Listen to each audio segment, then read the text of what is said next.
Doing Matthew 7 tonight. Get it popping with judging others. Do not judge, or you too will be judged. For in the same way you judge others, you will be judged, and with the measure you use, it will be measured to you. Why do you look at the speck of sawdust in someone else's eye and pay no attention to the plank in your own eye? How can you say, "Let me take the speck out of your eye," when all the time there was a plank in your own eye? You hypocrite! First take the plank out of your own eye, and then you'll see clearly, and you'll remove the speck from the other person's eye. Do not give dogs what is sacred. Do not throw your pearls to pigs. If you do, they may trample them under their feet, and then turn and tear you to pieces. Ask, and it will be given to you. Seek, and you will find. Knock, and the door will be opened to you. For everyone who asks receives. Those who seek find, and to those who knock, the door will be opened. Which of you, if your son asks for bread, will give him a stone? Gotta be a dick to do that. Or if he asks for a fish, give him a snake. Wow, terrible father. If you then, though you are evil, know how to give good gifts to your children, how much more will your Father in heaven give good gifts to those who ask him? So in everything, do to others what you would have them do to you. For this sums up the law and the prophets. It's the golden rule.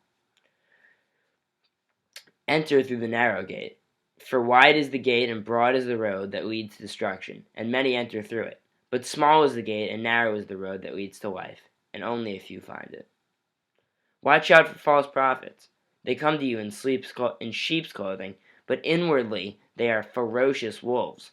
By their fruit you will recognize them. Do people pick grapes from thorn bushes, or figs from thistles? Likewise, every good tree bears good fruit, but a bad tree bears bad fruit.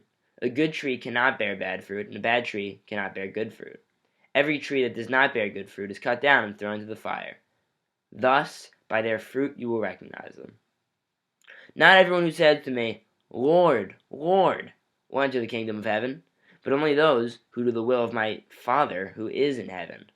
Many will say to me on that day, "Lord, Lord, did we not prophesy in your name, and in your name drive out demons, and in your name perform many miracles?" Then I'll tell them plainly, "I never even knew you, poser! Get away from me, you evildoer!"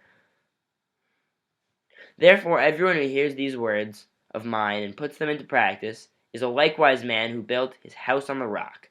The rain came down, streams rose, and the winds blew and beat against the house. Yet it did not fall, because it had a foundation on the rock.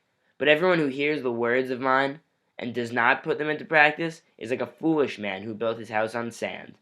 The rain came down, the streams rose, and the winds blew and beat against that house, and it fell with a great crash. Reminds me of that line from that Coldplay song. Viva la vida. How does it go? I don't really remember, but I'm pretty sure it's related to that. When Jesus had finished saying these things, the crowds were amazed at his teaching, because he taught as one who had authority, and not as their teachers of the law. Thank you very much. That is chapter 7 of Matthew. Chapter 8 next time. Stay tuned.